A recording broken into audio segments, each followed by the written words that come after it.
you doing? Welcome to another episode of Skincrawlers. I believe we're on episode 6 now. Yes, got it right this time. I'm going to go for the same format as last time, doing a rundown of the movies I've watched throughout the month. The month we're on is April 2023, so I've watched quite a few.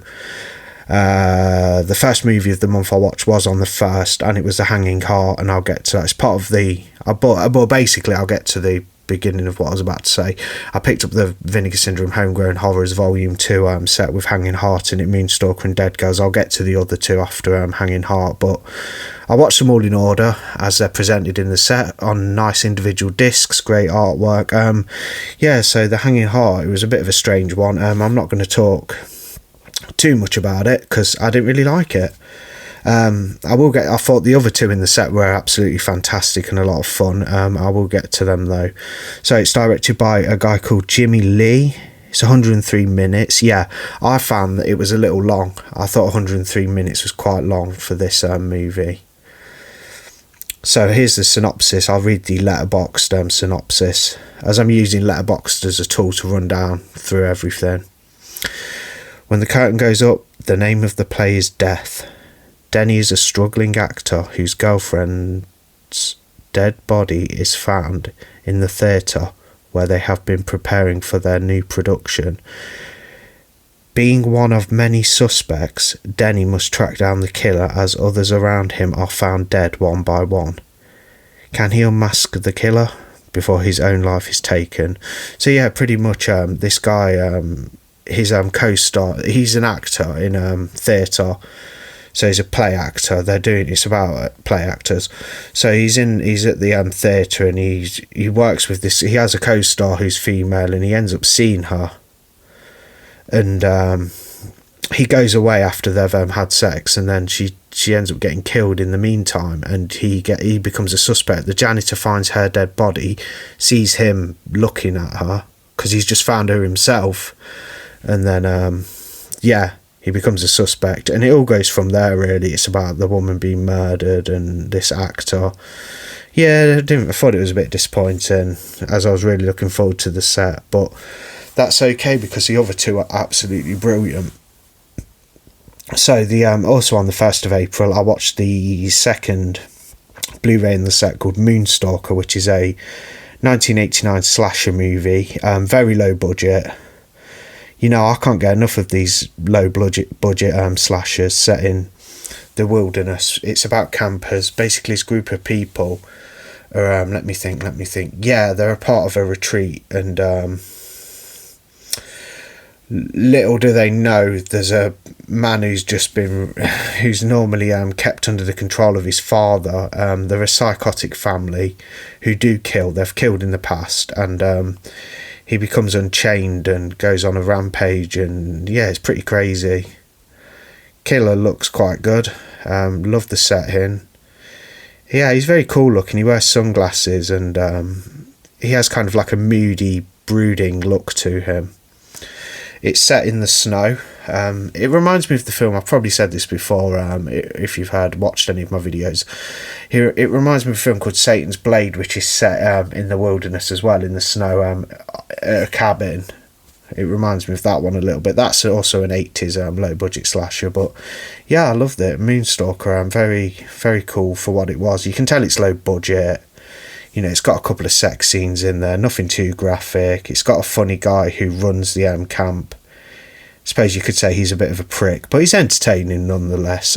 Killer's good. Yeah, Moonstalker, so if you pick up the Homegrown Horrors Volume 2, get ready for Moonstalker if you love your slasher films, because it's great. And then I watched Dead Girls, which is about a female rock and roll band who go on a little break to a cabin because one of the main women in the group, her name is Gina, I believe, so it says I'm not very good with names. I do forget names because I watch that many films, but anyway, Gina's younger sister does a pact with some other young people, and they commit suicide. She manages to survive, but you know, she's left traumatized, so the band decide to take her to a retreat. She's got her nurse with her, the girl who tried to commit suicide, Gina's sister, and someone's knocking people around them off. You know, they've got a security guard as well, And yeah, they're just hanging out. There's a strange gardener. He's a bit of a freaky guy. Very freaky. Called Elmo. Yeah, that was his name, Elmo. Elmo. Yeah, and you know, it's like a sort of whodunit, basically. It's got some false lead up, so it makes you think it's one person who's doing the killing, then it turns out to be it turns out to be completely different to what you probably would have imagined. But that's Dead Girls. I thought it was great. I gave it like 4 stars on Letterboxd. I'll read the synopsis briefly because it might do it justice more. I'm a little rusty tonight, but I thought I'd jump on anyway. So here's the synopsis for it. Another quite long one, but this didn't overstay its welcome, so it was that much fun. I didn't mind it being long. Yeah, you know, they could have shaved like 15 minutes off it perhaps and made it a bit more compact. Did have a couple of little bits that dragged slightly, but it was a fun film. So when rock and roll fantasy becomes terrifying reality, a female band who are exponents of death rock retreat to a cabin for the weekend. They soon find themselves being knocked off by a masked killer who uses weapons they have mentioned in their songs. Yeah, so he leaves letters as well with the victims. He'll leave a note, and they have to kind of follow the trail and like pick up on the breadcrumbs. Yeah, it's great. It's part of the Homegrown Horrors Volume 2 set. Yeah, I do recommend that set. I mean, if you just buy it from Moonstalker and Dead Girls, yeah, it's worth it. Hanging Heart, not so keen on that. I did watch this last month, but I watched it. No, I didn't actually. I watched the sequel last month, sorry. This one I have watched before, but thought I'd give it another go. Horror in the High Desert, really love it, so I rewatched that for like the second time. Yeah, great movie. I've been over this one before. A guy goes about 3 days into the Nevada desert. It's a mockumentary. He comes across this cabin where it's got speakers with weird noises coming out of it. It's in the middle of nowhere. I'm talking 3 days into the wilderness. This guy travels, he camps, he goes on a mission. 3 days in, away from civilization, and he suddenly comes across a cabin in the middle of nowhere where there's no roads, no nothing, no facilities, no other human beings, and it's playing weird noises out of the cabin, and it all goes from there. And you're watching this footage that's been compiled into a mockumentary. That's Horror in the High Desert from 2021. I watched that again. Fantastic movie. And then I did watch this one last month. I was really hyped that they'd released it. Quite surprised they did so soon. Horror in the High Desert 2, Minerva, which follows on from the first one. It's not so much about the guy from the first film. It's about a young woman called Minerva. But it's the same, it's linked, it's connected. They're doing a third film in autumn, apparently. So yeah, Horror in the High Desert and Horror in the High Desert 2, absolutely fantastic mockumentaries. Go check them out. Another one I watched, Night Owl. Yeah, black and white, strange movie.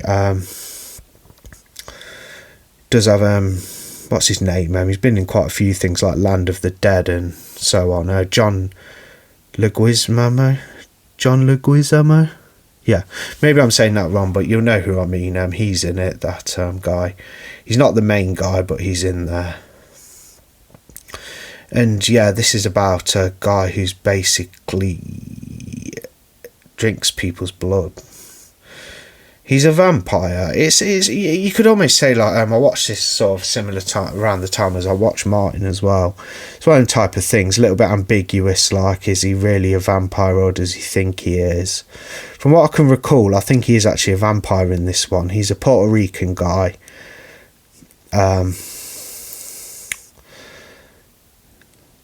Yeah, most of the people in it I think are Puerto Rican.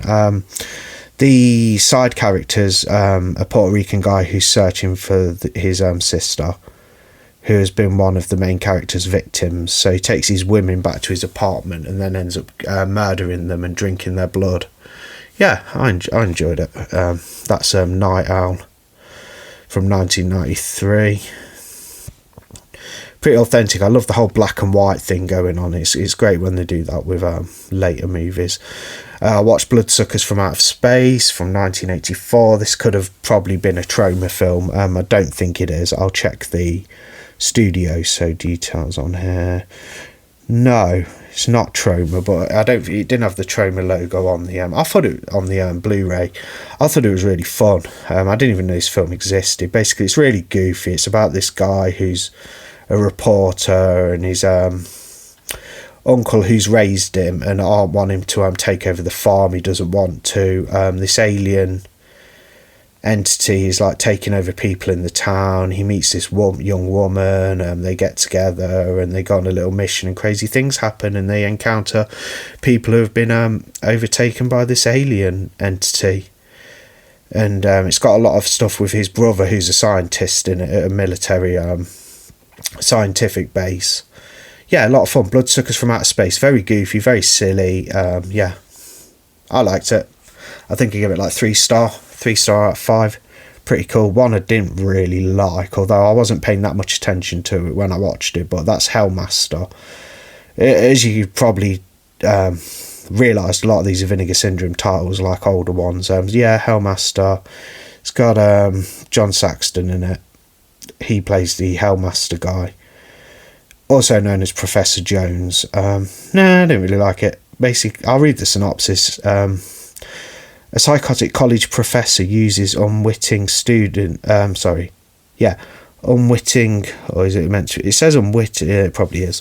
I thought it would be unwilling. But a psychotic college professor uses unwitting students as laboratory rats, injecting them with a drug that mutates them into gory killers. So yeah, these people are basically like being mutated and turned into killers. It's about a young girl and her friends, and they're trying to figure out what's going on. It's set in a school, and it's got all these passageways and things, and John Saxon's the villain. It's not as good as it sounds. I thought it, in my opinion, I thought it was a little boring myself. I watched Scorpion with Two Tails, directed by Sergio Martino. Believe it's a full moon film. I'll double check. Yeah, it's full moon. I'm sure it is. Yeah, it's a full moon movie. It said it on the Blu-ray. Yeah, directed by Sergio Martino, who's done The Case of the Scorpion's Tail, things like that. My Vice is a Locked Room and Only You Have the Key. That director, a really good director, Italian guy. He's done a few stinkers, of course, and in my opinion, this is one of them. Very strange movie. Basically, it's about... what is it about? Pretty much these ancient people who perform rituals being resurrected from a tomb is what I got from it. It's very strange. They're... Yeah, I'm just reading about it because I can remember it, but it's not like... It didn't connect with me too much. An archaeologist's wife has reoccurring nightmares about ritual killings while her husband is away excavating a lost temple. Yeah, it wasn't a great film. Sergio Martino, Case of the Scorpion with Two Tails, sorry. Yeah, I didn't like that. Barely remember it. Rituals, on the other hand, from 1977, I loved. I did give that 4.5. Thought that was fantastic. It's got Hal Holbrook in it, Lawrence Dane, guy called Ken James. I don't really know these actors myself, but they're really good. It's about this group of guys who work in the medical field, like surgeons and things like that. Psychological doctors. They go into the wilderness. They do it every year. They go a different place, like on a like a boys' trip, like a man's vacation. Go into the wilderness. One day, they wake up. They're in the woods near the river, and they find that their shoes have been taken. One of the guys actually, and he makes a joke out of it, remembered and brought another pair, so he was okay. Said he's going to go down to the dam, get some help because there'll be people there. Well, it all goes from there. Basically, they end up getting picked off by a bunch of strange people, strange person. When you first watch the movie, you assume it probably is more than one, but it turns out to be one guy, and he's holding a grudge against them because they work in the medical profession, and he's basically like a crazy hillbilly man who's got brain damage, and he's been disfigured, and he looks you see him at the end of the film and he looks pretty menacing and horrific, but he's picking them off one by one. It's their struggle. Eventually it dwindles down to where there's 3 of them. One of them has like, I forget what happens to him now. I think he becomes paralysed, and they have to carry him along. And it's just this guy. They figure out that it's a guy who's had surgery, who was in the military, and a doctor messed up his operation. Yeah, that was it. So he's had a bad operation, and he's figured out that these guys who are camping near, in his domain, are basically medical professionals too, and he holds a grudge against medical professionals in general. It reminded me a little bit of things like, if it being set in the wilderness and stuff, although it's more the woods with the film I'm about to talk about. It reminds me of Just Before Dawn. It has that feel to it, like, as they're sort of like, but not as goofy. It's a bit more, not that Just Before Dawn's goofy, I didn't really mean that. It's not goofy Just Before Dawn, but it's not as serious as this film. But this film was great. Rituals. I've just rambled on a little bit, but if you get the gist of it, check it out. I didn't even know it existed. Brotherhood of Satan I watched, that was okay, from 1971. Watched the Arrow release. It's about this couple, the dad, his daughter, his girlfriend. They go to this strange town they end up in, and things go from there, and they become sort of stranded, and they have to stay with these people who are aware of these bad things that are going on. And there's a Brotherhood of Satan, as the title suggests, and they're trying to summon Satan and take control of the children's minds of the town, basically. Yeah, it was quite good. Quite enjoyed that one. I watched a 2023 movie, a new one called Dark Lullabies, an anthology by Michael Colomb. Didn't like it, to be honest with you. Don't know the director. The synopsis on Letterboxd is a thrilling horror anthology by Michael Colomb. Might be saying that wrong. To tuck you in and rock you to sleep. Well, it's rare that things scare me, and if they can, I applaud it, as being a big sort of scary movie fan. Not to get confused with the parody. I'm not necessarily a big fan of that. I meant scary movies in general. I'm sure you knew that. But basically, thought it was boring. It was. I don't mind that it's low budget. I love old low budget movies. I love like low budget 80s slasher, as I've spoken about early, like with Moonstalker. Things like that, Satan's Blade, these old movies are great, like these set in the woods and things. They're a bit crappy, but, to me they're excellent, and I get a lot of joy out of them. But this was low budget, but it was modern, so I don't think modern low budget stuff has the charm of like the 70s and 80s stuff, personally. And there's not a lot to it. There was a segment with that reminded me of the Trick or Treat. It reminded me of Sam from that. It's a trick-or-treater who's basically keeps appearing in this couple's apartment and terrorising them. To be brief, so it's a bit like Sam from Trick or Treat, although he doesn't necessarily terrorise a couple per se, but he terrorises that old guy, and that's, it's a bit like that. That was one of the segments. There was a segment that was slightly humorous. I mean, it wasn't too bad. It was basically about this guy who's been kidnapped by a mob boss and his goon, and the goon's sort of torturing him, and they think he's a hitman, I believe, and then it goes from there. And they say they've contacted his girlfriend, and they're going to torture her when she gets there, because she's going to come to see him.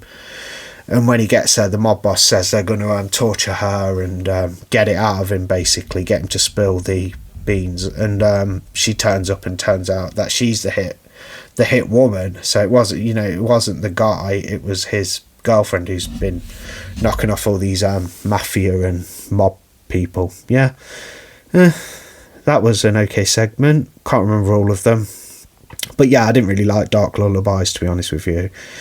Not got a problem, like I say, with it being low budget. It just wasn't that interesting to me. I mean, someone might love it, but not me. Switchblade Sisters I watched, picked up the Arrow release. Fantastic. Get it like 4 stars out of 5. Love 70s movies, find them quite compelling. Love the whole vibe, like, the 70s like aesthetic, and the way people were and how they dressed, and it's really cool. And and this is an exploitation flick, action exploitation, lots of violence. It's about a girl gang and their antics, basically what they get up to, their relationships and so on. Yeah, go watch it. Switchblade Sisters. I'm sure a lot of people have seen that. It's a really old one. I hadn't heard of it until Arrow released it. Apparently, it's one of Quentin Tarantino's favourite like old movies or something. I could be wrong in saying that. I'm sure I've read that somewhere though. But yeah, Switchblade Sisters, fantastic. Watched Wes Craven's Red Eye for the first time on 4K. 2005 film. Yeah, quite.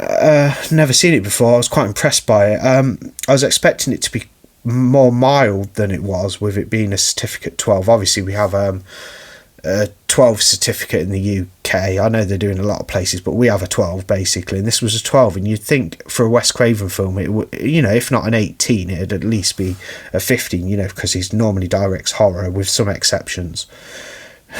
With Vampire in Brooklyn being one of them. Anyway, Red Eye. It's about a woman who meets this guy. She thinks she's met like a nice, handsome stranger played by Cillian Murphy, or is it Killian Murphy? The guy from I think he does Peaky Blinders or something like that. I've not watched that show, but he's in that. He's in Batman Begins. He plays the depiction of the Scarecrow in Batman Begins. I remember him from that. He's in 28 Days Later too, so he's been in a few like horror bits. It's got Rachel McAdams in it as the main character, Lisa, and she boards a plane. She ends up sitting next to this guy, this so to speak, he's like a handsome stranger she's met, and goes from there really. And it turns out she's a manager of a hotel, and he's planning to put a hit on somebody who's staying at the hotel, and he wants her to make a phone call while they're on the plane, while he sort of arranges it and sets it up so they can get this guy who's high profile guy and his family moved from one room to another, so they can shoot a rocket into the hotel room where this high profile man's staying, and she's really opposed to it and tries to wriggle her way out of it. She eventually does it, and then it all goes from there basically. Cillian Murphy's character, who was Jackson Ripner, whatever, Jackson, he has also got Lisa's dad, someone watching Lisa's dad, so if Lisa doesn't comply with him, he's going to have her dad killed, and it all goes from there. It's got quite a crazy little ending, quite I don't want to say brutal, but it was quite violent for a sort of like 12. Yeah. Watched another 70s movie, The Legacy. Picked up the Indicator Blu-ray from 1978. Gave it like 3 stars on Letterboxd. Thought it was kind of cool. Not really got much to say about that. It's about a couple from America. I forget what they did for a living. I think they're like designers. They do art, and they're like renovators and designers, and they go and stay in this guy. They get knocked off their motorcycle in the English countryside, and this quirky man lets them stay at his house, and it all goes from there. It's rather bizarre. We'll talk about one thing in particular. It's the death of this woman. It's pretty amazing. The mirror shatters and loads of shards of glass go into her and cut her. I thought that was a really gruesome but very fun death. Watched a Disney short. Don't really have anything to say about this. Oswald the Lucky Rabbit from 2022. Picked up the 4K City of the Living Dead from Cauldron. Thought it was fantastic. Gave it 5 stars as I normally do. It's a rewatch for me. I believe this is the 3rd or 4th time I've watched the film. Lucio Fulci, of course. Crazy shit. It's part of the Gates of Hell trilogy with House by the Cemetery and the Beyond. The Dead Shall Rise and Walk the Earth. So yeah, I'll read the synopsis. A psychic participates in a seance where she sees a vision of a Dunwich priest hanging himself in a church cemetery, causing her to die of fright. New York City reporter Peter Bell investigates the seance and learns that the priest's suicide has somehow opened a portal to hell and must be sealed by All Saints' Day, or else the dead will overtake humanity.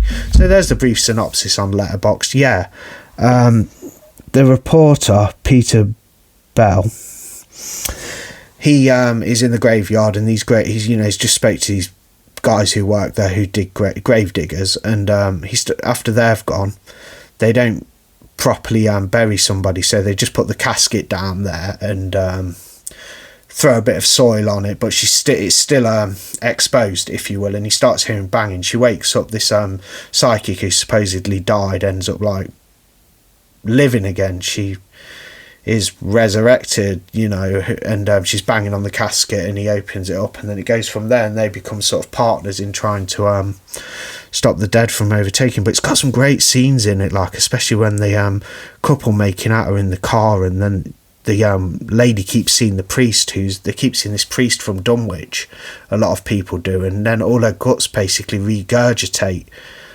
you know, the dead. The priest who's dead, he makes her guts regurgitate out of her, so you see all of her guts like falling out of her mouth and blood coming from, you know, down her eyes. It's great. Yeah, some fantastic kills in City of the Living Dead, and the gore's amazing, you know, if it being Fulci. Yeah, it's absolutely awesome. Watch Kids vs Aliens. It's a Shudder exclusive. Yeah, it was kind of fun, bit gruesome, from the guy who did, what did he do? I need to have a look. Jason Eisner, who did Hobo with a Shotgun, and Tree Venge. I've never watched Hobo with a Shotgun. I think I started watching it, but I didn't finish it. Looks great though. Looks like a lot of fun.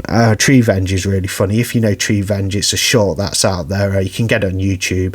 I normally watch it around Christmas time. Basically, it depicts the Christmas trees as, which are inanimate objects. It depicts them as living, breathing creatures, and the humans are the bad guys, and it's got that kind of vibe where the humans are dragging the trees away from their tree family and putting them in their living rooms, and then the trees get revenge they start coming alive and killing people, and creating carnage like on Christmas Day. And there's actually quite a really sort of gruesome risque bit where a tree jumps up and splatters a baby, basically, like with the stump. Yeah, it's quite, but there's a lot of gore in it, but it's really fun. Tree Venge, it's really silly and really fun. But this guy's who did Tree Venge has done Kids vs Aliens, which kind of felt a bit like apparently he's in Turbo Kid. I can't quite remember. Apparently he acted in it. It's got that kind of vibe of like Turbo Kid. These kids, and there are this kid, his friends, and the older sister who's a late teen.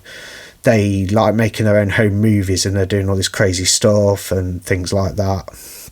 And yeah, Alien, and she gets tricked into having a party. She falls for this guy who she thinks is cute or whatever, and it goes from there. Basically, some funny scenes in there. And the alien, she gets tricked into having a party when the parents have gone away. Aliens come and start taking people to the ship and doing these brutal rituals to them, and basically turning them into putty, just into to keep basically splattering people. Yeah, it was alright. I quite enjoyed it. I gave it like 3 stars out of 5. Cool. And then I watched Texas Chainsaw Massacre 1974 again. That's fantastic. I could go on all day about that film, but I won't. Everybody knows it, really, who's into horror. It's a classic. Yeah, I gave that 5 stars out of 5. As always, one of my favourite horror films. Watched the 4K from Second Sight. Lovely transfer. They've really cleaned that film up. Yeah, don't have anything bad to say about it. I've never seen the film look so good. I mean, the Blu-ray looked great. I had the Second Sight Steelbook with the nice artwork on from about, I think it's from like 10 years ago. I think it was released like 10 years ago. I've had that one for 8. Before that, I had a different Second Sight Blu-ray from like the late 2000s. And before that, which I still actually own, I had an old DVD with a slipcase.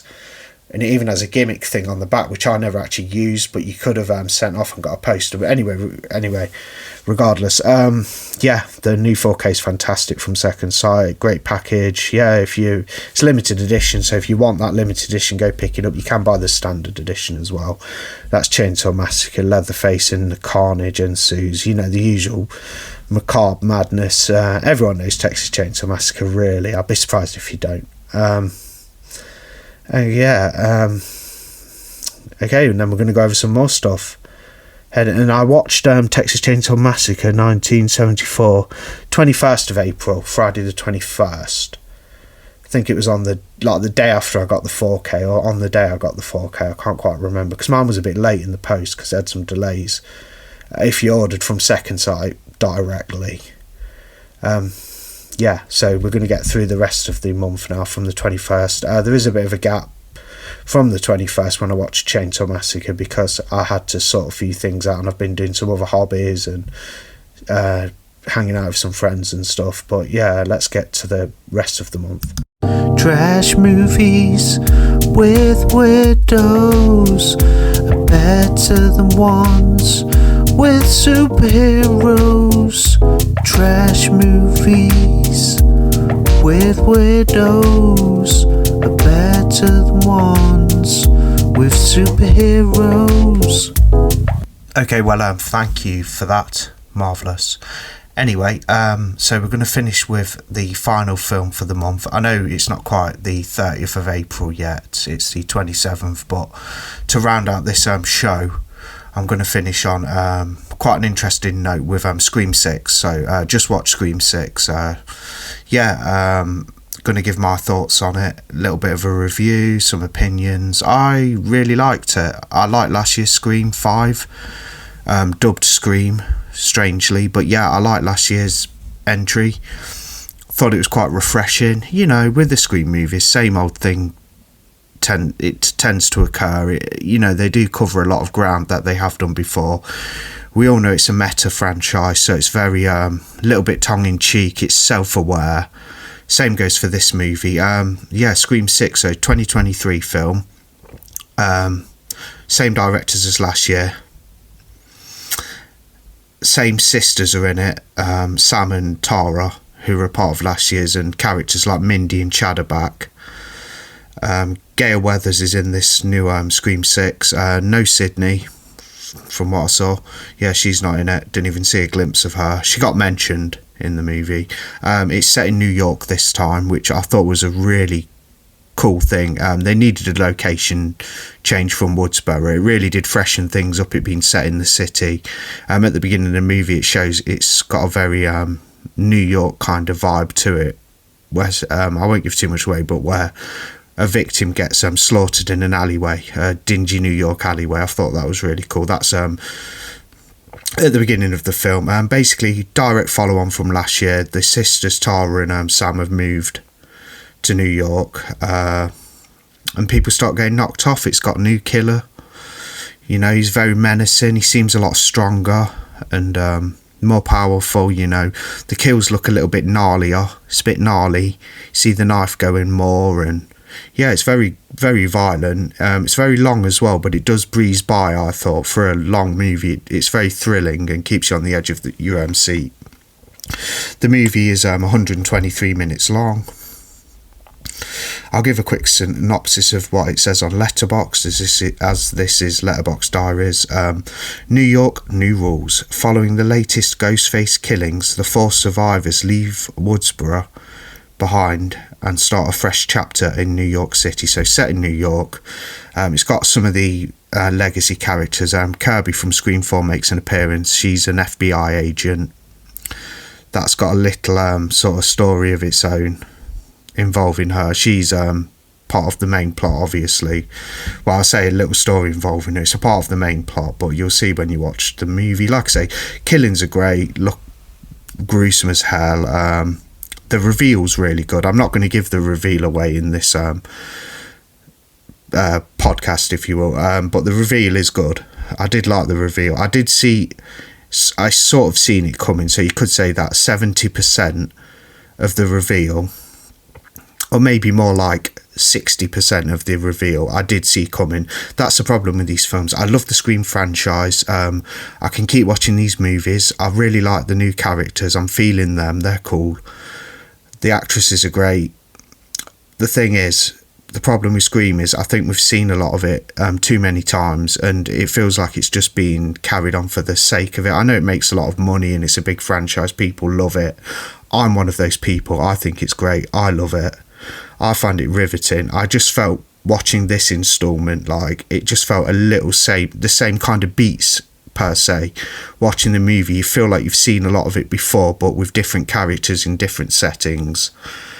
If that makes sense. I don't know whether that'll make sense to you, but it makes sense to me. I feel like I've seen a lot of the beats before, but I suppose that's what you get with horror franchises. Like look at Friday the 13th, for instance. They try new things and it's a great franchise.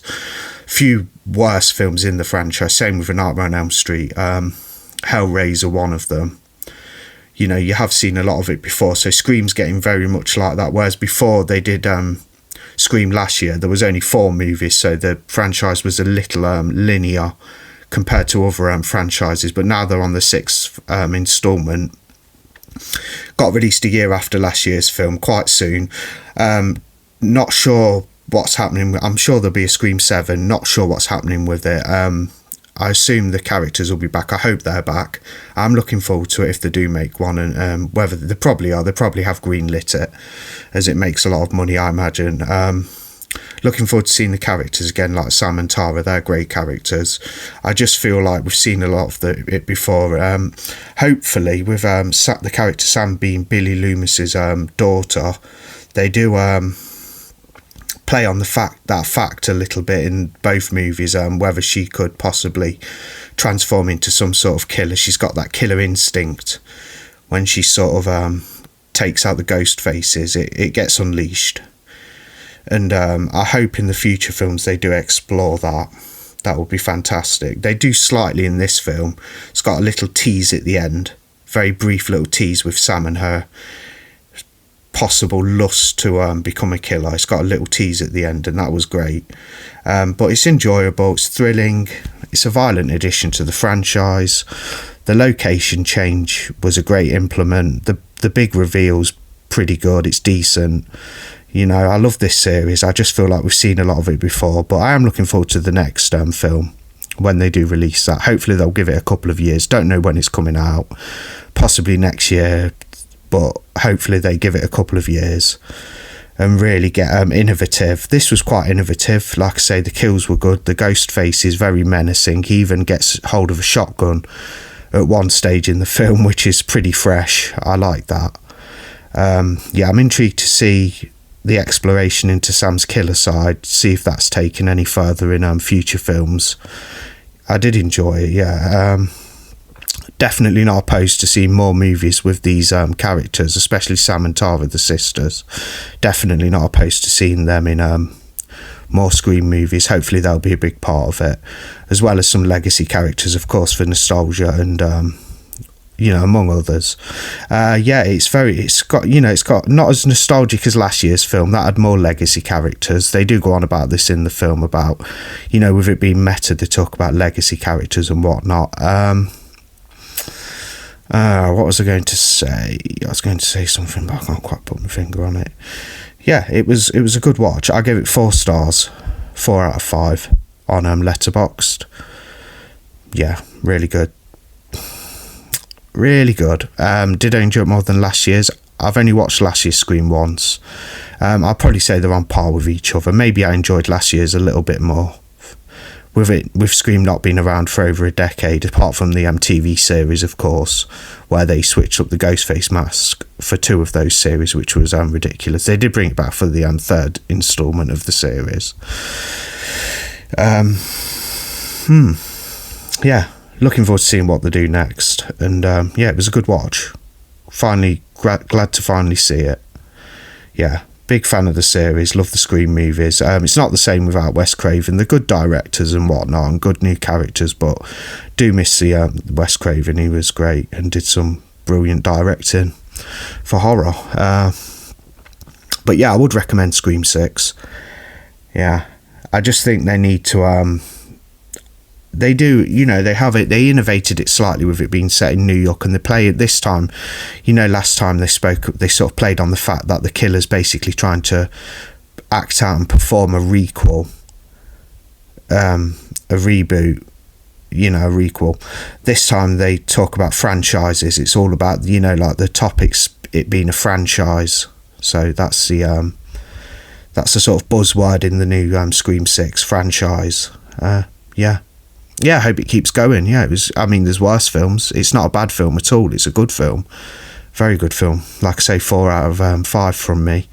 That's the end of the show anyway. I do ramble on a little bit. I'm just kind of getting used to this format. I don't do many of them. I'm going to keep doing a Letterboxd diary show where I talk about what I've watched throughout each month. I'll probably keep doing that. Anyway, thanks for listening if you have. I hope you enjoyed it, me rambling.